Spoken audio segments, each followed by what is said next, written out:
Desa Sukaluyu yang biasanya damai mendadak gaduh pagi itu. Kabar menyebar lebih cepat dari angin, seekor ayam Bangkok milik kepala desa Darmawan hilang dari kandangnya. Warga berkerumun di balai desa, saling bisik-bisik sambil menuding satu nama, Mbah Wiryo, seorang kakek renta yang hidup sebatang kara di gubuk reyot dekat hutan. Tubuhnya yang kurus dan jalannya yang terlatih tak membuat tudingan itu surut. Justru karena ia miskin dan tak punya siapa-siapa, orang-orang menganggap kakek itulah pelaku paling logis. Siapa lagi kalau bukan dia? Dia butuh makan, bukan? Ujar seorang warga dengan sinis. Polisi dari Polsek Kecamatan datang siang itu, lengkap dengan borgol dan wajah garang. Mereka tidak datang untuk bertanya, apalagi menyelidiki. Mereka datang untuk menangkap. Tanpa basa-basi, mereka mendobrak pintu rumah bambu Mbah Wiryo, yang kala itu sedang duduk memberi makan seekor ayam kampung kecil yang sering mondar-mandir di halaman. Wajahnya pucat saat melihat para polisi itu. "Ada apa, nak?" tanyanya pelan. Salah satu polisi langsung berkata keras, "Atas laporan pencurian, Anda kami tahan. Anda dituduh mencuri ayam milik kepala desa." Suara borgol berbunyi nyaring saat mengikat pergelangan tangan renta itu. Mbah Wiryo tidak melawan. Ia hanya menghela napas, matanya menatap ke langit, seolah meminta pertolongan dari Tuhan yang seolah diam selama bertahun-tahun. Di sepanjang perjalanan menuju kantor polisi, ia hanya diam. Para warga yang melihat dari kejauhan ada yang tersenyum puas, ada pula yang diam penuh ragu. Anak-anak yang biasa duduk di serambi rumah Mbah Wiryo menatap iring-iringan polisi dengan air mata mengalir. "Kakek kita ditangkap," bisik salah satu dari mereka lirih. Di kantor polisi, penyidik muda mulai menekan Mbah Wiryo dengan pertanyaan-pertanyaan kasar. "Akui saja, Pak Tua. Mau enak makan ayam gratis, ya?" Namun sang kakek tetap diam. Satu-satunya kalimat yang keluar dari bibir tuanya adalah, "Saya tidak mencuri, ayam itu datang sendiri, Tuhan jadi saksinya." Para polisi tertawa mengejek. "Ayam jalan sendiri ke rumahmu. Dasar pencuri tua." Mereka mulai menyiapkan berkas penahanan, lengkap dengan pasal pencurian yang mengancam hukuman 15 tahun penjara dan denda 200 juta rupiah.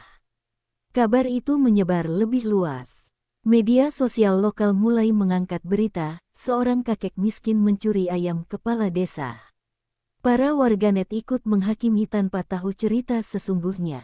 Rumah kecil Mbah Wiryo dilempari batu oleh pemuda-pemuda desa yang mengaku membela kehormatan kepala desa.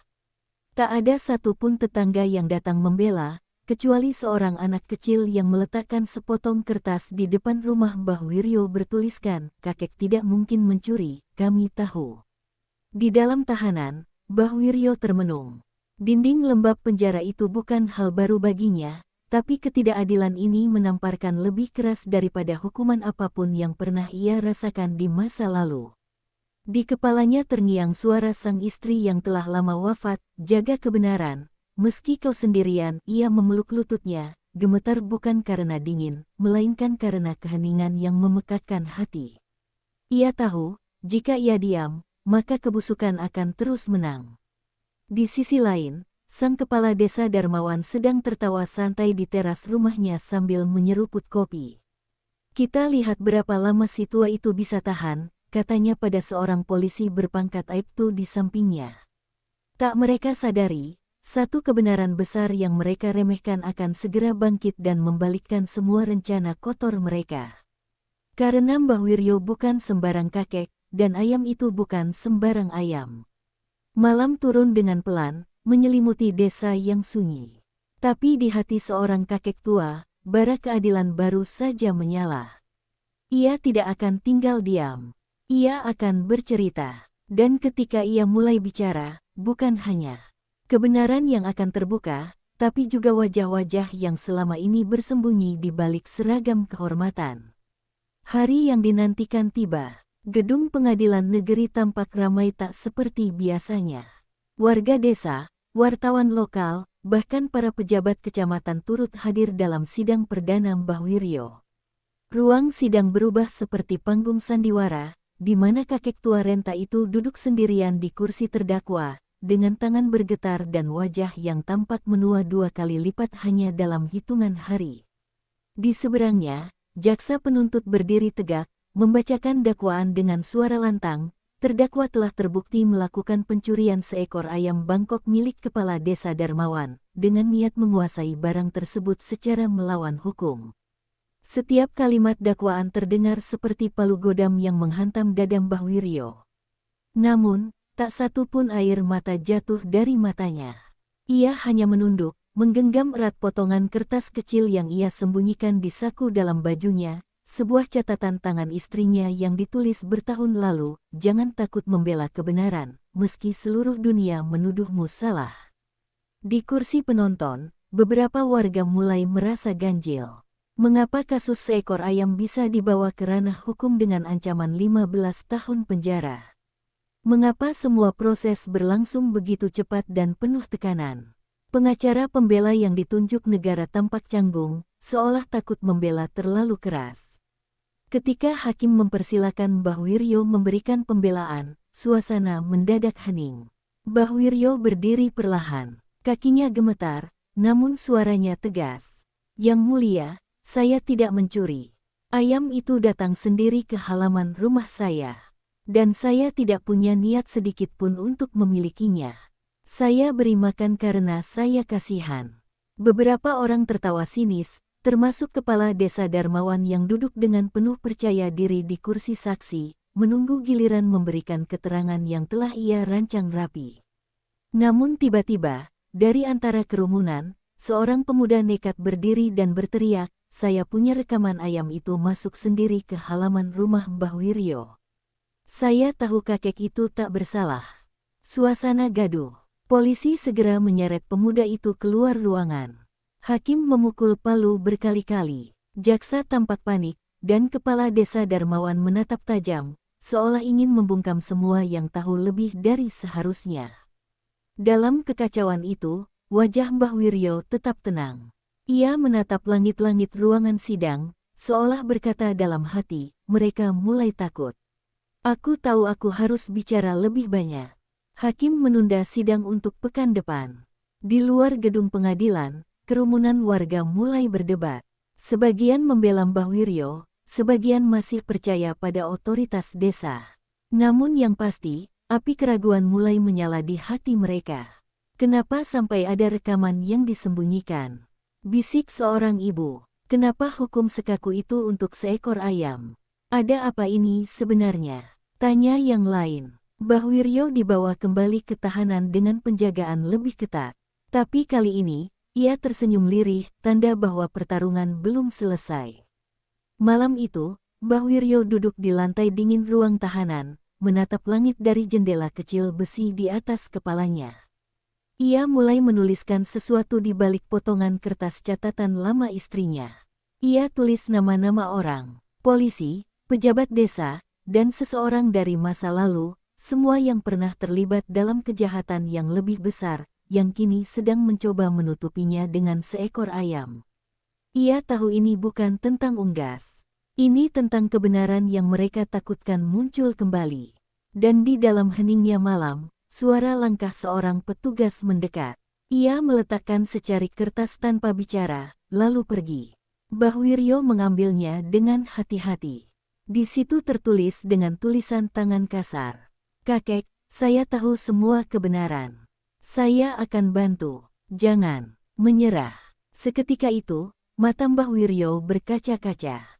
Ia tahu pertempuran belum berakhir, dan kebenaran sedang mencari jalannya sendiri. Langit mendung menggelayuti desa Sukaluyu saat pekan berikutnya tiba. Hari itu, Mbah Wiryo dibawa lagi ke ruang sidang.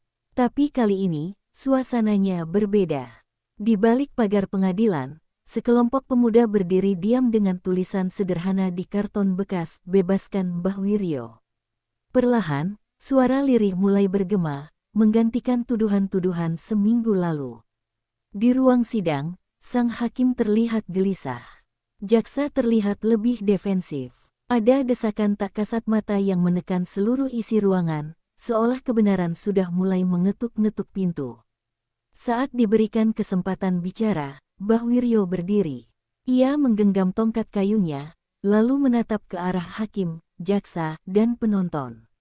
Kali ini ia tidak hanya membela diri, tetapi membuka cerita. Yang mulia, saya bukan siapa-siapa di desa ini. Saya cuma seorang kakek tua yang hidup dari menanam singkong dan berjualan hasil kebun kecil saya. Tapi ayam itu bukan milik saya. Ia datang sendiri, seperti mencari perlindungan, ucapnya, suaranya tenang namun mengandung ledakan sunyi. Ia lalu mengeluarkan secarik kertas foto buram yang telah dilaminasi seadanya. Ini foto istri saya, almarhumah. Ia dulu suka memelihara ayam. Waktu ayam itu datang, saya teringat beliau. Saya beri makan seperti dulu istri saya memberi makan ayam-ayam kecil di pekarangan kami. Ruang sidang mendadak hening. Beberapa orang di kursi belakang mulai terisak pelan. Mbah Wiryo melanjutkan, saya tahu ayam itu milik kepala desa. Tapi saya tahu juga, ayam itu bukan sekadar unggas.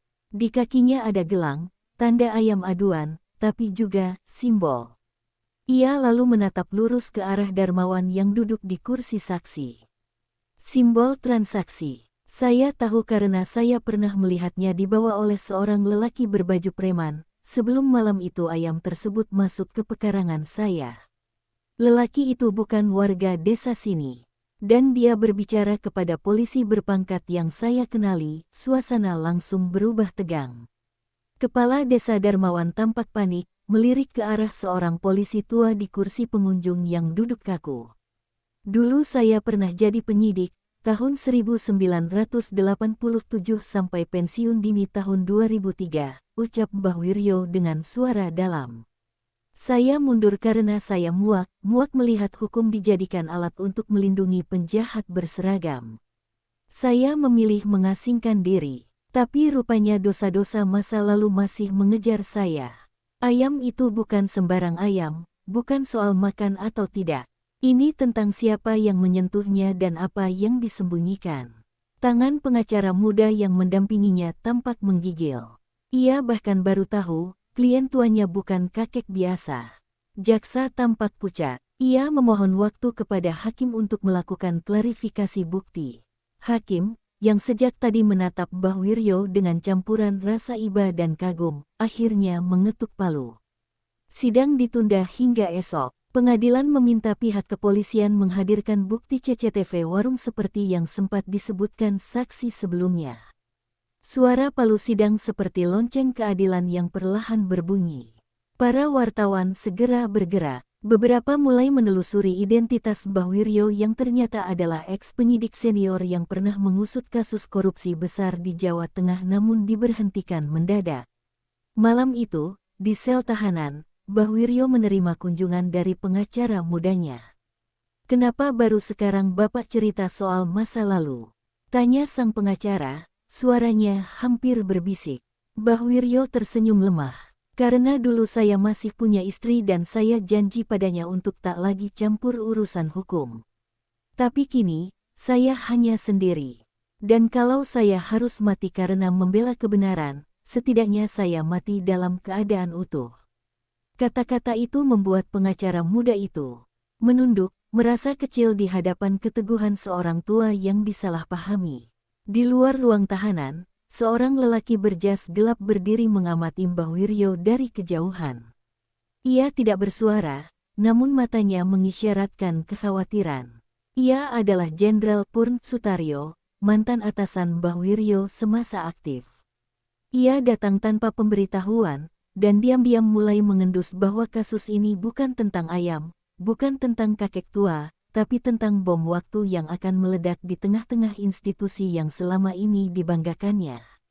Dan di malam sunyi itu, ayam yang menjadi sumber tuduhan tidur tenang di kandang kantor polisi. Tak ada yang menyadari bahwa di kaki ayam itu, ada microchip kecil yang belum sempat dilepas dan rekamannya akan mengubah segalanya.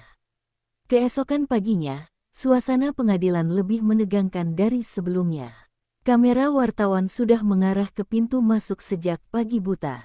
Tapi bukan Mbah Wiryo yang ditunggu, melainkan bukti rekaman CCTV warung yang sempat disebutkan oleh pemuda di sidang sebelumnya. Polisi terlihat mondar-mandir gelisah, dan Kepala Desa Darmawan tak lagi tampak percaya diri seperti sebelumnya. Ada sesuatu yang mereka takutkan muncul. Bahkan sebagian pengunjung pengadilan mulai bisik-bisik bahwa ini bukan lagi kasus pencurian ayam biasa, melainkan pintu masuk menuju aib besar yang selama ini terkubur rapi. Sidang dibuka dengan wajah hakim yang tampak lebih keras dari sebelumnya. Jaksa berdiri dengan gugup, lalu berkata, "Yang Mulia, sesuai permintaan sidang sebelumnya, kami telah menghadirkan rekaman CCTV dari warung milik Bu Lastri, yang berada tidak jauh dari rumah terdakwa." Semua mata tertuju pada layar besar yang disiapkan di depan ruang sidang. Tayangan dimulai, jam 17.45 sore, seekor ayam Bangkok tampak berlari dari arah hutan dan masuk ke halaman rumah Mbah Wiryo. Tidak ada orang yang menggiring, tidak ada tanda bahwa ayam itu dicuri. Di belakangnya, dua pria berbaju hitam tampak berdiri jauh, saling mengawasi. Salah satunya terlihat mengangkat ponsel, lalu pergi tergesa-gesa. Riuh. Penonton mulai gaduh. Jaksa pucat. Kepala Desa Darmawan menunduk, tangannya gemetar. Sang hakim memukul palu keras. "Hening. Ini pengadilan, bukan pasar." Mbah Wiryo hanya tersenyum tenang. Ia tahu ini baru awal dari rangkaian kebenaran yang akan menyapu bersih kebusukan. Tapi sidang belum selesai. Pengacara muda Mbah Wiryo maju dengan bukti lain, foto ayam yang kini diamankan polisi. Ia membacakan data kecil yang tertera pada gelang kaki ayam, nomor yang cocok dengan barang bukti yang pernah digunakan dalam kasus korupsi dana desa 2 tahun lalu, yang hilang dari ruang penyimpanan tanpa penjelasan. "Ayam ini," kata sang pengacara sambil menatap tajam ke arah jaksa, "bukan sekadar unggas. Ia bagian dari bukti yang digunakan sebagai media penyalur suap antar pejabat desa, termasuk untuk menyamarkan jumlah dana fiktif pembelian hewan ternak." Suara pengunjung mendadak sunyi. Kepala Desa Darmawan tersentak, lalu mencoba menyela. "Itu bohong. Saya tidak tahu menahu soal itu." Namun, pengacara muda mengangkat flash disk kecil. "Ini rekaman percakapan antara dua pejabat desa soal ayam kiriman yang disamarkan sebagai uang muka proyek fiktif. Kami mendapatkannya dari arsip lama milik terdakwa, yang ternyata adalah mantan penyidik senior." Kini suasana benar-benar berubah. Tiba-tiba, dari barisan belakang, seorang pria berseragam PNS berdiri dan berseru, "Saya siap bersaksi. Ayam itu memang pernah saya lihat dibawa oleh ajudan kepala desa pada malam sebelum kakek ini ditangkap." Tangis meledak di ruang sidang. Teriakan, "Hukum yang adil!" dan "Tangkap penjahat sesungguhnya!" bergema. Sementara itu, Kepala Desa Darmawan tertunduk lesu. Tak ada lagi senyum percaya diri, tak ada lagi kata yang bisa menyelamatkannya dari fakta. Hakim kembali mengetuk palu. Pengadilan memutuskan untuk menunda persidangan guna memperluas penyelidikan terhadap keterlibatan para saksi dan aparat desa dalam kasus ini. Terdakwa Wiryo dinyatakan tidak bersalah untuk sementara, dan dibebaskan dari tahanan hingga proses penyidikan selesai. Teriakan haru menggema. Beberapa warga menangis sambil memeluk satu sama lain. Anak-anak yang dulu hanya bisa memandang Mbah Wiryo dari luar jeruji kini berlarian menyambutnya di pelataran pengadilan. Sementara itu, pengacara muda menangis diam-diam. Ia sadar, hari ini bukan hanya tentang membebaskan satu orang, tapi tentang membangkitkan keberanian menantang kebusukan. Namun kebenaran belum selesai menampakkan wujudnya. Malam harinya, seekor ayam Bangkok yang dijadikan barang bukti mulai gelisah di kandangnya. Polisi yang menjaga kandang curiga, lalu menemukan bahwa di balik gelang kakinya, tersembunyi sebuah microchip kecil. Setelah diperiksa oleh tim forensik, ditemukan data rekaman suara, pembicaraan antara pejabat desa, seorang perwira polisi, dan seorang pengusaha gelap yang menyebutkan pembagian uang suap dan siapa saja yang menerima jatah. Salah satu suara terdengar jelas, "Kalau ayam itu jatuh ke tangan orang yang salah, kita semua tamat." Dan saat malam menelan desa Sukaluyu dalam keheningan, seekor ayam Bangkok, yang dulu dianggap sepele, telah menjadi penjaga rahasia terbesar yang akan mengguncang pondasi kekuasaan lokal yang selama ini kebal hukum. Mbah Wiryo duduk di beranda rumahnya yang sudah lama tak ia pijak. Ia memandang langit dan berbisik pelan, "Kau bukan ayam biasa, kau adalah saksi." Malam mulai larut, namun kantor Polres tempat barang bukti ayam disimpan justru penuh dengan ketegangan. Setelah penemuan microchip tersembunyi di kaki ayam Bangkok, tim dari Divisi Propam Mabes Polri langsung turun tangan. Mereka menyita barang bukti dan membawa seluruh rekaman suara yang tersimpan di dalamnya. Rekaman itu mengejutkan. Di antara suara-suara yang terdengar, ada satu suara yang sangat dikenali oleh Mbah Wiryo, suara yang tak akan pernah ia lupakan seumur hidup, suara seorang mantan anak buahnya, dulu polisi muda yang penuh dendam, kini menjabat sebagai Kapolsek Sukaluyu. Di rumah kecilnya, Mbah Wiryo duduk tenang meski tubuhnya lunglai setelah hari yang begitu mengguncang. Ia tahu, pertarungan belum selesai. Saat pengacara mudanya datang malam itu, ia menyerahkan sebuah amplop berisi catatan investigasi lama. "Ini laporan yang tidak pernah sempat saya teruskan," ujar Mbah Wiryo lirih. Di dalam amplop itu, tersimpan bukti transaksi fiktif proyek ternak dan surat internal yang menunjukkan adanya pemalsuan data pembelian hewan oleh Dinas Peternakan, yang sudah terjadi sejak lebih dari 1 dekade lalu. "Dulu aku hampir mengungkap ini. Tapi aku kalah. Aku dihentikan secara diam-diam. Dan salah satu yang ikut menekanku adalah anak itu, polisi muda yang sekarang menyuruh menangkapku. Namanya adalah Aibtu Suganda, kini menjadi Kapolsek, dahulu hanya bintara muda yang merasa dipermalukan di depan rekan-rekannya oleh Mbah Wiryo karena ketahuan memalsukan laporan keuangan satuan. Dendam itu mengakar kuat. Ia merasa harga dirinya diinjak, padahal saat itu Mbah Wiryo hanya ingin menyelamatkan kariernya dari kehancuran. Suganda tak pernah lupa, dan kini, bertahun kemudian, ia membalasnya dengan menyusun konspirasi kecil yang menjebak Mbah Wiryo dengan seekor ayam yang hilang, namun justru membuka aib yang jauh lebih besar dari rencananya. Keesokan harinya, Propam memanggil Suganda untuk pemeriksaan mendadak. Ekspresi tegangnya tertangkap kamera wartawan. Ia tak lagi tersenyum sombong seperti minggu lalu saat memberi pernyataan bahwa hukum tidak pandang bulu. Satu persatu rekaman dibuka dan diperdengarkan di ruang tertutup. Dan ketika suara Suganda terdengar jelas sedang menyebut, "Kirim ayam itu ke rumah si tua Wiryo, biar dia jadi kambing hitam. Gue jamin, dia nggak bakal bisa bangkit lagi." Semua penyidik Propam saling bertukar pandang. Saat itu juga, status Suganda diubah menjadi tersangka, dan ia dicopot dari jabatannya dengan tidak hormat. Di desa, kabar ini meledak seperti bom. Warga yang semula mencemooh Mbah Wiryo kini menunduk malu.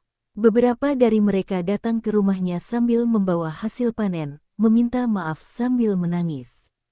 "Kami buta, kek kami dibutakan kebencian dan fitnah. Maafkan kami," ujar seorang ibu yang dulu pernah melempari rumahnya dengan batu. Tapi Mbah Wiryo tak menyimpan dendam.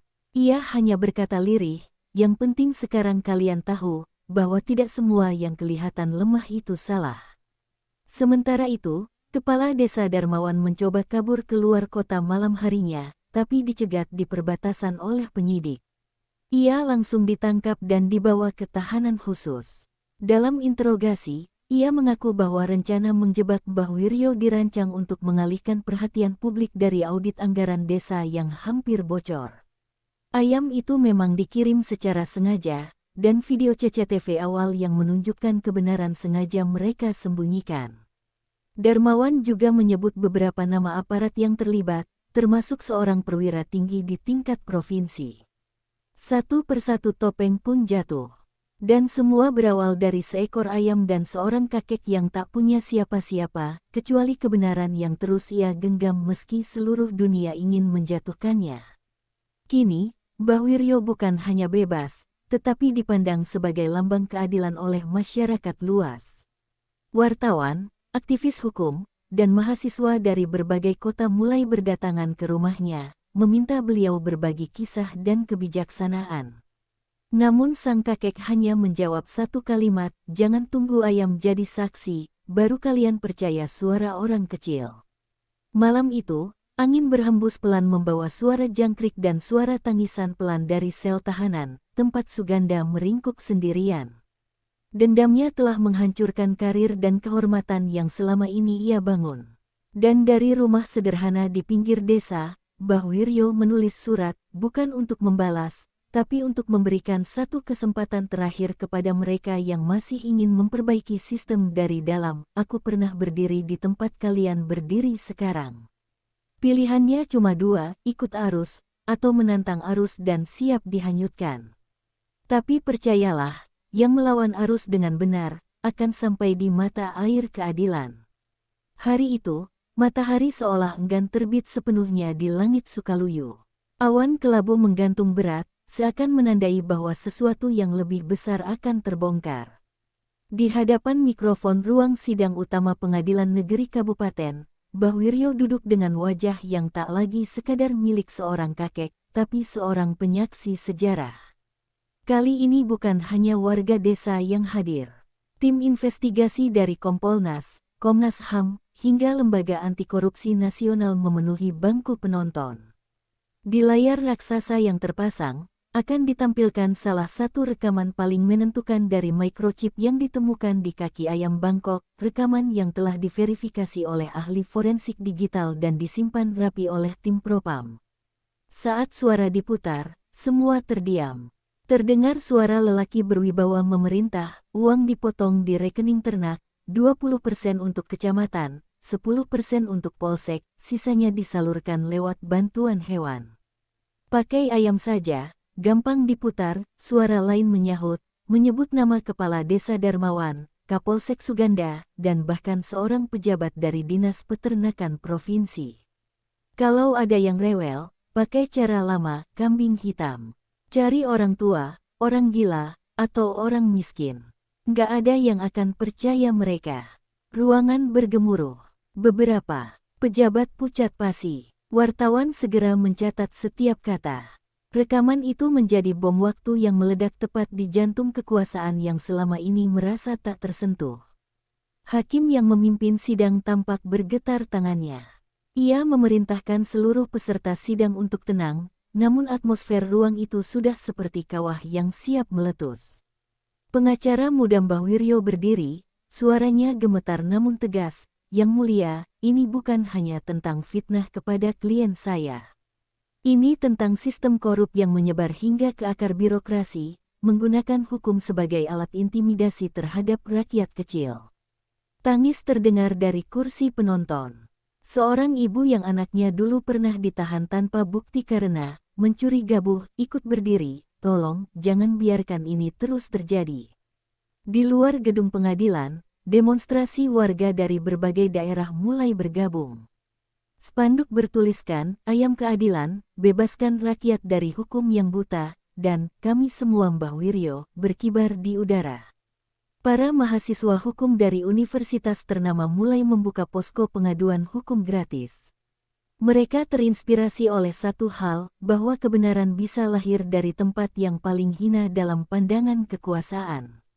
Sebuah gerakan rakyat mulai bangkit, bermula dari seorang kakek yang hampir dikubur oleh kebohongan. Kapolsek Suganda kini resmi ditahan. Dalam pemeriksaan tertutup, ia akhirnya membuka semua nama yang terlibat. Ia menangis di hadapan penyidik, bukan karena penyesalan, tapi karena menyadari bahwa ia hanya pion dalam permainan yang jauh lebih besar. "Saya pikir, saya bisa mengendalikan semuanya. Tapi ternyata, ayam sialan itu menyimpan semuanya," ucapnya sambil menahan tangis. Ia menyebut nama seorang mantan pejabat tinggi polisi di provinsi yang dulu memberikan perintah agar ia menghabisi Mbah Wiryo secara perlahan. Semua nama-nama itu ditulis rapi dalam berita acara pemeriksaan. Seragam demi seragam pun mulai goyah. Di kediamannya yang sederhana, Mbah Wiryo mulai menerima kunjungan para aktivis, mahasiswa, dan wartawan dari luar negeri. Ia tetap menolak tampil di televisi nasional. "Saya bukan pahlawan. Saya hanya orang tua yang mempertahankan kehormatan terakhir saya, ucapnya pelan. Tapi malam itu, ia membuka kembali catatan lamanya, sebuah buku kulit tua berisi nama-nama dan laporan yang tidak pernah sempat ia serahkan. Kini, ia berikan semuanya pada pengacaranya. Bawa ini ke Jakarta. Jangan berhenti sampai semuanya bersih. Kalau saya mati, biar catatan ini bicara. Dan benar saja, 2 hari setelah rekaman dipublikasikan secara nasional, Kepala Dinas Peternakan Provinsi Jawa Barat dicopot dari jabatannya. 3 pejabat eselon lainnya mengundurkan diri. Bahkan, 1 jenderal aktif di Mabes Polri dipanggil oleh tim etik karena disebut dalam pembicaraan rekaman. Kementerian Dalam Negeri membentuk tim investigasi khusus yang diberi nama Operasi Ayam Bangkit untuk menyapu bersih praktik korupsi dana hewan ternak dan pemalsuan data bantuan desa di seluruh Indonesia. Dari seekor ayam, dari seorang kakek yang dulu dianggap remeh, terbongkarlah luka dan kebusukan sebuah sistem yang selama ini hanya dikenal rakyat lewat bayang-bayang kekuasaan. Dan di depan rumah Mbah Wiryo, di sebuah tiang bambu, seekor ayam Bangkok lain kini berdiri gagah, bukan sebagai barang bukti, tapi simbol bahwa di negeri ini, kadang kebenaran datang dari tempat yang paling tak kita duga. Istana Merdeka pagi itu tampak lebih sibuk dari biasanya. Mobil-mobil berpelatri dan iring-iringan pengawal berdatangan silih berganti. Di antara mereka, hadir sosok yang sederhana, Mbah Wiryo, mengenakan baju lurik kusam dan sarung tua peninggalan almarhumah istrinya. Ia datang bukan sebagai tamu kehormatan, bukan pula sebagai pejabat, melainkan sebagai warga biasa yang membawa kebenaran besar. Undangan dari Presiden datang setelah seluruh negeri heboh menyaksikan sidang terakhir, rekaman suara dalam microchip ayam Bangkok, dan gelombang rakyat yang memuncak menjadi gerakan nasional. Di ruang pertemuan khusus, Presiden berdiri menyambut dengan hangat. Namun ada satu sosok lain yang tak kalah penting, Jenderal Polisi Purn Suryo Hadiman, mantan Kapolda yang dulu pernah menandatangani berkas penghentian penyidikan kasus korupsi dana hewan ternak yang sedang ditangani Mbah Wiryo, 20 tahun lalu. Kini, ia datang bukan sebagai perwira tinggi, tapi sebagai pria tua yang menanggung beban sejarah. Ketika matanya bertemu dengan Mbah Wiryo, ia tak sanggup menahan air mata. Di hadapan semua yang hadir, sang jenderal bersujud di lantai istana, menangis sambil berkata, "Maafkan aku, Wiryo, aku yang memaksa pensiunmu. Aku ikut menjadikanmu korban." Ruangan hening. Semua terdiam menyaksikan seorang jenderal bersujud di hadapan rakyat biasa. Mbah Wiryo hanya memandangnya lama, lalu mengangkat tubuh sang jenderal dengan pelan. "Kita semua pernah salah, Jenderal, tapi yang penting sekarang adalah menebus, bukan menyembunyikan." Kalimat itu menggema, seperti mantra yang menusuk jantung kekuasaan. Presiden yang berdiri tak jauh pun menunduk. Ia menyadari, di depan mereka bukan sekadar saksi, melainkan jiwa kebenaran yang terbuang karena kerakusan kekuasaan. Pertemuan berlanjut dengan diskusi mendalam. Mbah Wiryo menyerahkan catatan investigasi lamanya kepada Presiden, dokumen yang tidak sempat diserahkan saat ia dipaksa pensiun. Isinya mengejutkan, peta lengkap jaringan pemalsuan proyek bantuan desa, peran para pejabat daerah hingga aparat pusat, dan pola sistematis pemilihan kambing hitam di banyak desa di Indonesia. Presiden memanggil Kepala Staf Kepresidenan dan Menteri Dalam Negeri. "Kita tidak bisa lagi pura-pura tidak tahu," katanya. Hari itu juga, dibentuk tim investigasi nasional lintas lembaga yang diberi nama Satgas Merah Putih, Keadilan dari Desa. Namun gelombang tak selalu membawa ketenangan. Malam harinya, pengacara muda Mbah Wiryo menerima ancaman anonim, pesan singkat yang berbunyi, "Hentikan, atau kau jadi ayam berikutnya." Ia segera melaporkan hal itu ke Komnas HAM dan LPSK. Ketika berita ancaman itu tersebar, dukungan publik justru makin membesar. Mahasiswa turun ke jalan. Tokoh-tokoh agama dan budayawan mulai menyuarakan pentingnya reformasi menyeluruh di tubuh birokrasi daerah. Semua karena satu hal, seorang kakek tua yang dulu nyaris dipenjara karena seekor ayam. Keesokan harinya, Mbah Wiryo tampil di hadapan ribuan mahasiswa di Universitas Indonesia. Ia tidak membaca pidato, hanya berbicara dari hati. Jika kalian membiarkan hukum hanya milik orang beruang, maka kalian sedang menggali kubur untuk bangsa sendiri. Jangan takut melawan, tapi jangan pula lupa bersih dari dalam. Kalian bukan penerus, kalian adalah pemilik masa depan. Rawat itu dengan harga diri. Tangisan mahasiswa pecah. Seseorang dari barisan depan berteriak, "Hidup Mbah Wiryo." Dan sorakan itu menggema lebih dari pidato manapun yang pernah disampaikan oleh tokoh politik. Sementara itu, di balik jeruji besi, Kapolsek Suganda menerima surat tulisan tangan dari Mbah Wiryo. Isinya tak ada dendam, hanya sebuah kalimat, "Aku pernah menyelamatkanmu saat muda. Kini kau harus menyelamatkan nuranimu yang tertinggal." Suganda menangis. Ia mulai membuka nama-nama lain yang terlibat. Salah satunya, seorang oknum jenderal aktif yang kini menjabat kepala pengamanan proyek pangan nasional. Penyelidikan pun diperluas. Seragam-seragam kotor mulai digantung. Hari itu, Indonesia mencatatkan satu babak baru dalam sejarah keadilannya. Bukan karena peraturan baru, bukan karena pidato panjang, tapi karena seorang kakek tua yang dituduh mencuri ayam berani bersuara saat semua orang memilih diam. Dan di malam yang sunyi, di rumah sederhananya, Mbah Wiryo menyalakan pelita, menulis catatan kecil di ujung buku tuanya. Terkadang, Tuhan menyelamatkan bangsa lewat makhluk kecil. Bukan macan, bukan singa, tapi ayam yang jujur. Gedung DPR RI pagi itu dijejali massa dari berbagai penjuru negeri.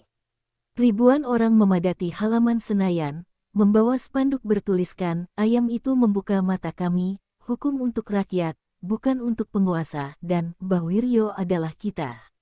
Gerakan rakyat yang semula hanya suara-suara lirih dari desa kini menjelma menjadi gelombang protes nasional. Di tengah lautan manusia itu, Mbah Wiryo berdiri di podium utama ruang rapat paripurna sebagai tamu kehormatan, disaksikan oleh seluruh anggota dewan, menteri, serta perwakilan lembaga tinggi negara. Ruang itu biasanya penuh debat politik, tapi hari ini, hening seperti liang kubur. Ketika mikrofon dibuka, Mbah Wiryo tak langsung bicara. Ia keluarkan sehelai kertas lusuh dari saku dalam bajunya, lembaran laporan pertama yang pernah ia susun 2 dekade lalu, sebelum dipaksa pensiun. Ia angkat kertas itu tinggi-tinggi, lalu berkata, "Saya tua, saya bukan sarjana hukum. Tapi saya tahu, hukum kita sudah lama sakit. Dan penyakitnya bukan tak tahu kebenaran, tapi terlalu sering berpura-pura tidak tahu." Wajah-wajah pejabat memucat. Kamera media menyorot lekat. Ada anggota DPR yang tertunduk, ada yang tak berani menatap mata si kakek yang kini berdiri lebih gagah dari seluruh mereka yang duduk di kursi empuk. "Tuan-tuan dan nyonya-nyonya yang terhormat," lanjutnya, "saya datang ke sini bukan untuk minta maaf karena saya dituduh mencuri ayam. Tapi untuk menanyakan, sampai kapan rakyat kecil harus menjadi kambing hitam dari kegagalan sistem kalian? Ayam itu lebih jujur dari banyak orang di ruangan ini. Ia tidak bisa berbohong. Tapi kalian bisa, dan kalian terus melakukannya." Suara itu tidak lantang, tapi menghantam. Suara Mbah Wiryo seperti pedang perlahan yang menyayat nurani. Salah satu anggota DPR dari Komisi Hukum mencoba menyela, "Pak Wiryo, kita akan bentuk panitia khusus untuk mengevaluasi." Namun belum selesai kalimat itu, sorakan keras terdengar dari balkon undangan, "Tidak butuh pansus. Butuh hati nurani." Mahasiswa, buruh, petani, dan tokoh masyarakat bergantian berseru, menggetarkan dinding parlemen. Mbah Wiryo hanya mengangkat tangan pelan. Sorakan pun mereda. Ia lalu berkata, "Negeri ini tidak butuh aturan baru, tapi butuh pemimpin yang tidak takut kehilangan jabatan demi membela yang benar." Tiba-tiba, dari arah barisan belakang ruang sidang, seorang politisi tua yang dikenal kontroversial berdiri sambil menunduk. "Saya dulu ikut tanda tangan pengesahan anggaran bantuan desa yang diselewengkan. Saya bersalah." Beberapa orang terkejut. Pengakuan itu memicu reaksi berantai. Satu demi satu, Tokoh-tokoh lama yang pernah terlibat atau menutup mata terhadap skema korupsi bantuan ternak mulai menyatakan bersedia diperiksa. Dalam sejarah Republik, baru kali ini parlemen dipaksa jujur oleh seorang kakek desa, bukan oleh kekuatan politik, tapi oleh kekuatan moral. Sementara itu, di luar gedung, ayam Bangkok simbol perlawanan yang dulu hampir membuat Mbah Wiryo dipenjara kini dibawa berkeliling oleh para demonstran, dipasang pita merah putih di kakinya. Media nasional dan internasional menayangkan momen ini secara langsung. #ayam keadilan menduduki trending topik dunia. Sebuah editorial dari media ternama menulis, ketika negara lupa pada keadilan, kadang suara dari kandanglah yang menyadarkan nurani kekuasaan. Saat rapat paripurna ditutup, Presiden mengeluarkan keputusan Presiden Kepres darurat membentuk Komisi Nasional Pembela Rakyat Kecil, dengan nama inisiatif Undang-Undang Ayam, bukan karena lucu, tetapi sebagai pengingat bahwa hukum pernah diolok-olok melalui hal sepele, dan kini disucikan kembali lewat hal yang sama. Mbah Wiryo menolak jabatan apapun. Ia hanya berkata, "Saya bukan ingin jadi pemimpin. Saya hanya ingin anak cucu saya tidak perlu takut ditangkap karena ayam." Dan malam itu, di Desa Sukaluyu, ribuan lilin dinyalakan oleh warga, membentuk tulisan, "Terima kasih, ayam." Suara kokok menggema di tengah hening, seolah mengingatkan bahwa suara paling kecil pun, bila jujur, bisa menjungkirbalikkan dunia. Ketika bangsa bersorak menyambut keadilan, saat ribuan orang menyalakan lilin untuk Mbah Wiryo dan ayam simbol perjuangannya, justru di balik layar, bayangan gelap kekuasaan mulai menyusun siasat. Mereka yang selama ini diuntungkan oleh kebusukan sistem, yang merasa terancam oleh reformasi besar-besaran yang kini mulai bergulir, berkumpul dalam ruang-ruang tertutup. Mereka tak bisa lagi menjatuhkan Mbah Wiryo dengan hukum, maka satu-satunya cara yang tersisa adalah fitnah yang membunuh karakter. Dan malam itu, media sosial pun meledak dengan kabar, Mbah Wiryo ternyata mantan koruptor terselubung tahun 2003. Berita itu datang dari akun anonim yang mencatut nama mantan anak buah Mbah Wiryo. Dengan rekayasa surat-surat lama dan potongan arsip lama yang dimanipulasi, mereka menuding bahwa pemecatan Mbah Wiryo bukan karena tekanan politik, tapi karena ia sendiri terlibat dalam skandal manipulasi data 2 dekade silam. Beberapa media bayaran pun langsung menyebarkan berita itu dengan tajuk-tajuk panas, "Pahlawan Ayam ternyata penipu lama." Dalam semalam, citra bersih Mbah Wiryo yang dibangun lewat derita dan keberanian mulai digoyahkan. Di rumahnya yang sunyi, Mbah Wiryo duduk di kursi rotan. Tangannya gemetar, bukan karena takut, tapi karena terluka oleh pengkhianatan sejarah yang kembali menghantamnya. Mereka menggali kubur lama yang bahkan tak pernah ada, gumamnya pelan, menatap foto istrinya yang terpajang di dinding bambu. Pengacara muda yang menemaninya malam itu mengepalkan tangan. "Kita harus lawan. Ini bukan sekadar fitnah, ini upaya pembunuhan karakter. Mereka ingin semua perjuangan ini mati bersama citra Bapak." Tapi Mbah Wiryo hanya menjawab pelan, "Kalau aku kalah karena fitnah, biarlah. Tapi kebenaran yang sudah bangkit, tak akan bisa mereka kubur lagi." Namun, rakyat tak tinggal diam. Puluhan ribu mahasiswa, buruh, dan petani justru makin marah. Mereka tidak percaya. Mereka tahu, ini bukan pertama kalinya seorang tokoh rakyat dijatuhkan oleh rekayasa. Aksi Kami Percaya Wiryo membanjiri jalan-jalan ibu kota. Sementara itu, tim forensik digital independen segera turun tangan. Dalam waktu 2 hari, mereka membongkar bahwa semua dokumen tuduhan korupsi terhadap Mbah Wiryo adalah arsip palsu hasil fabrikasi. Nama pengunggah pertama berhasil dilacak, dan mengejutkan, ia adalah anak kandung dari seorang jenderal aktif yang sedang diselidiki karena kasus dana fiktif proyek Sapi Nasional. Kabar itu meledak lebih hebat dari bom.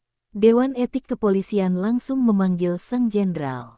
Parlemen yang tadinya mulai ragu, kini balik mendukung penuh. Presiden pun tampil dalam konferensi pers darurat. "Saya pribadi dan negara ini meminta maaf kepada Mbah Wiryo atas fitnah yang keji. Ini adalah serangan terakhir dari sistem yang sedang sekarat. Dan sore harinya, untuk pertama kalinya, Presiden datang langsung ke rumah Mbah Wiryo di Sukaluyu, tidak dengan rombongan besar, hanya dengan beberapa ajudan. Ia duduk di tikar pandan, bersalaman dan memeluk sang kakek. Tangis Presiden pecah di pelukan Mbah Wiryo. Negara ini sudah terlalu sering menyakiti orang baik, tapi Tuhan mengirimkan Bapak untuk mengingatkan kami. Kami berhutang nyawa, bukan hanya keadilan. Mbah Wiryo memeluknya dengan lembut. Jangan hutang, cukup, jangan ulangi. Ucapan itu menjadi kutipan abadi di seluruh negeri, dicetak di spanduk-spanduk perlawanan, disematkan di buku pelajaran, bahkan diabadikan di dinding gedung Mahkamah Agung. Cukup, jangan ulangi. Namun ancaman belum selesai. Dalam kegelapan malam, seseorang menyusup ke kandang ayam simbol perjuangan di halaman rumah Mbah Wiryo. Tapi seorang anak muda, mantan napi yang dulu dibela Mbah Wiryo tanpa pamrih, berhasil menangkapnya. Di saku orang itu, ditemukan bukti upaya sabotase, cairan beracun, pemantik, dan daftar nama tokoh gerakan rakyat. Ini bukan lagi tentang ayam. Ini tentang upaya terakhir segelintir elit busuk untuk menghapus seluruh jejak kebenaran dengan cara paling keji. Dan pagi harinya, ayam itu tetap berkokok. Suaranya menggema lebih lantang dari sebelumnya, menandakan bahwa meski fitnah datang bertubi-tubi, kebenaran yang tulus tak pernah bisa dipadamkan. Di tengah sorotan dunia, nama Mbah Wiryo bukan hanya jadi simbol rakyat kecil, tapi titik balik sejarah sebuah bangsa. 2 minggu setelah badai fitnah terakhir dipatahkan, suasana di seluruh negeri mulai teduh. Suara rakyat tak lagi dipenuhi amarah, tapi rasa hormat yang dalam. Pemerintah menetapkan tanggal khusus, Hari Keadilan Rakyat, bertepatan dengan hari vonis bebas Mbah Wiryo dan terbongkarnya konspirasi besar. Di pusat ibu kota, patung sederhana didirikan, bukan patung presiden, bukan jenderal, tapi patung seekor ayam bangkok dengan gelang kecil di kakinya, dan di bawahnya tertulis, ketika yang lemah bicara, dunia tahu apa itu keadilan. Mbah Wiryo menolak semua penghargaan resmi. Ia tak mau namanya dijadikan alat politik atau simbol palsu. Keadilan bukan untuk diperingati, tapi dijaga dalam sunyi, ucapnya kepada wartawan yang menemuinya. Namun, atas desakan rakyat, ia akhirnya setuju menerima satu hal, hak untuk berpidato di sidang istimewa MPR RI. Dan hari itu, seluruh anggota dewan berdiri memberi penghormatan kepada kakek tua yang datang dengan tongkat, sarung usang, dan suara yang jernih. Ia bicara hanya 7 menit, tapi dunia mencatat setiap katanya. Saya bukan pejuang. Saya hanya orang tua yang tak mau mati dalam kebohongan, ucapnya dengan suara parau namun menggetarkan. Negeri ini bukan kekurangan undang-undang. Yang kurang adalah keteladanan. Kalau seragam jadi pelindung kebusukan, dan rakyat kecil jadi pelampiasan, maka kita sedang membangun neraka dengan uang pajak. Tangis terdengar dari sudut ruangan. Beberapa anggota dewan menunduk dalam, menyesali peran mereka dalam membiarkan sistem bobrok bertahan begitu lama. Namun tubuh Renta tak bisa terus melawan waktu. 3 bulan setelah pidato bersejarah itu, kesehatan Mbah Wiryo mulai menurun. Ia jatuh sakit karena paru-paru tuanya tak lagi kuat menahan perjalanan dan cuaca. Seluruh negeri berdoa. Ribuan surat datang dari anak-anak SD hingga lansia. Rumah sederhananya berubah menjadi lautan bunga dan lilin. Namun ia tetap tenang. Di hari terakhir hidupnya, ia hanya meminta satu hal kepada pengacaranya yang kini menjadi tokoh hukum nasional, jangan jadikan aku legenda. Jadikan kisahku pelajaran. Pagi itu, tanggal 17 Agustus saat bendera merah putih baru saja dikibarkan, Mbah Wiryo menghembuskan napas terakhirnya dalam tidur, ditemani suara ayam peliharaan yang dulu menyelamatkannya. Di tangannya tergenggam erat kitab suci yang sudah lusuh dan lembar terakhir buku catatannya. Ia wafat dalam sunyi, tanpa keluhan, tanpa pamit panjang. Tapi kepergiannya mengguncang hati seluruh negeri. Presiden menetapkan hari itu sebagai hari berkabung nasional.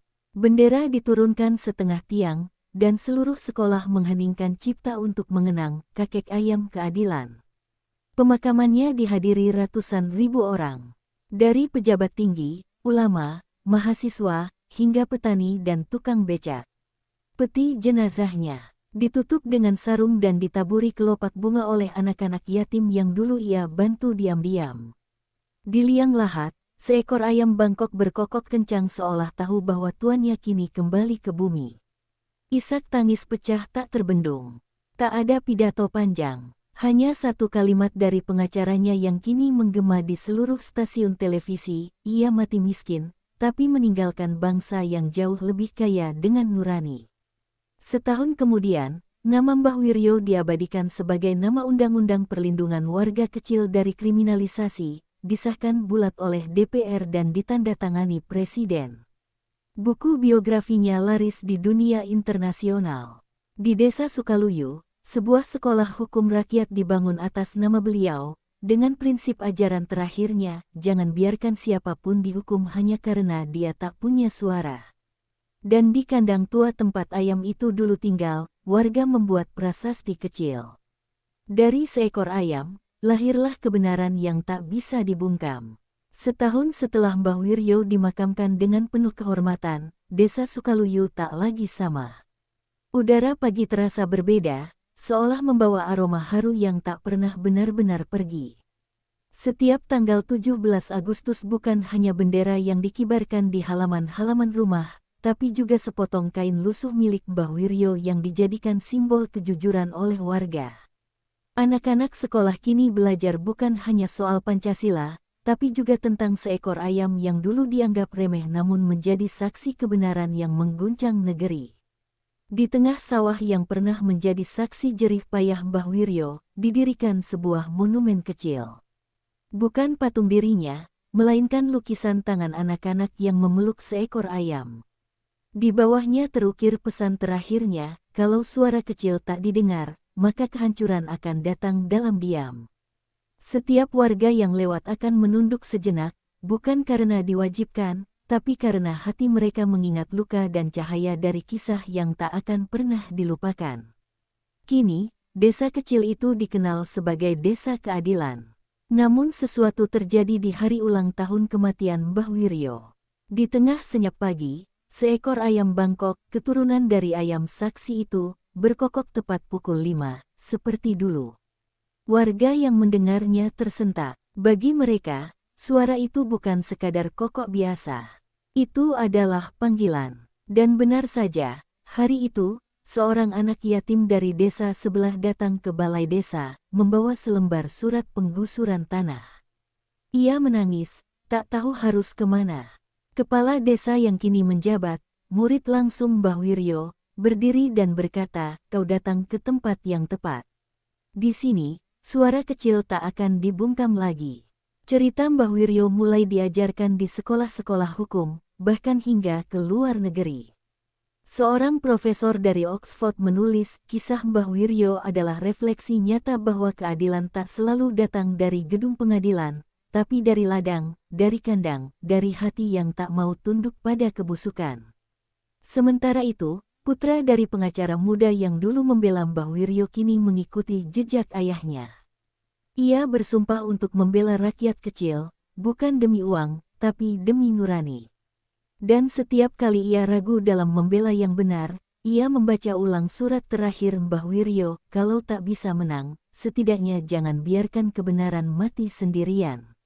Di layar televisi nasional, sebuah film berjudul Ayam Terakhir tayang perdana. Film itu menggambarkan perjalanan Mbah Wiryo sejak muda, pengorbanannya, penderitaannya, dan bagaimana ia memilih diam dalam kehormatan daripada bicara demi kekuasaan. Bioskop penuh. Tangis penonton pecah di akhir film, ketika tokoh utama duduk sendiri di kandang ayam dan berkata, dari sini, aku melihat siapa manusia sesungguhnya. Film itu memenangkan penghargaan internasional, bukan karena teknis, tapi karena jiwa kisahnya menyentuh dunia. Namun, tak semua orang senang. Di sudut-sudut kekuasaan lama yang masih bertahan, masih ada mereka yang menyimpan dendam. Mereka takut pada warisan moral Mbah Wiryo yang terus hidup. Tapi semakin mereka mencoba memadamkannya, semakin terang nama itu bersinar. Bahkan anak-anak kecil yang tak pernah bertemu langsung dengannya tahu nama itu seperti mereka tahu nama pahlawan kemerdekaan. Karena kejujuran, bila dijaga bersama, akan hidup lebih lama dari umur manusia manapun. Dan pada suatu malam, saat angin menggeser ranting-ranting bambu dan bulan mengintip malu di langit Sukaluyu, ayam itu kembali berkokok. Tidak ada orang di sekitarnya. Hanya suara sunyi dan semesta yang mendengar. Tapi di kejauhan, daun-daun padi seperti menunduk pelan, seolah tahu bahwa perjuangan belum selesai. Dan mungkin tak akan pernah selesai, selama masih ada yang dibungkam karena tak punya suara. Terima kasih telah menyaksikan kisah inspiratif ini. Jika cerita Mbah Wiryo dan Ayam Keadilan ini menyentuh hati kalian, jangan lupa untuk like, komen, dan subscribe channel ini, agar kami terus semangat menyajikan cerita-cerita yang menggugah nurani dan membuka mata hati. Tulis pendapatmu di kolom komentar. Aktifkan lonceng notifikasi supaya tidak ketinggalan episode selanjutnya. Bagikan video ini ke teman dan keluarga. Karena keadilan tak boleh mati, dan kebenaran harus terus bersuara. Terima kasih atas dukungannya. Sampai jumpa di kisah berikutnya. Salam keadilan, salam dari suara rakyat.